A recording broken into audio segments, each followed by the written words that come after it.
गेल्या 2 दिवसापासून सुरू असलेल्या जोरदार पावसामुळे नदी नाल्यांना पूर आलाय।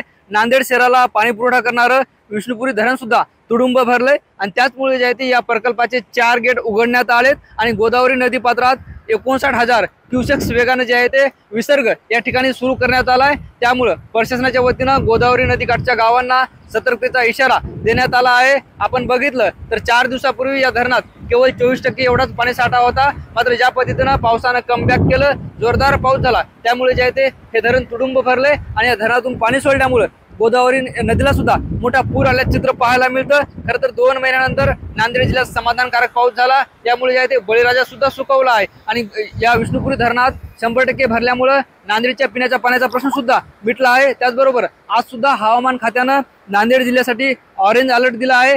सकाळपासून पावसानं जे आहे ते उसंत घेतली आहे, मात्र असं असलं तरी आपत्ती व्यवस्थापन पथकाला अलर्ट राहण्याच्या सूचना ज्या ते प्रशासनाच्या वतीनं देण्यात आल्या आहेत। मात्र ज्या पद्धतीनं 2 महिन्यानंतर समाधानकारक पाऊस नांदेड जिल्ह्यात झाल्याचं चित्र आपल्याला पाहायला मिळतं, यामुळे जे आहे ते बळीराजा सुद्धा सुकावला आहे। सकाळपासून पावसाने उसंत घेतल्यामुळे आता जे आहे ते या धरणातील विसर्ग कमी होण्याची सुद्धा शक्यता आहे। ज्ञानेश्वर लोंढे, TV9 मराठी, विष्णुपुरी, नांदेड।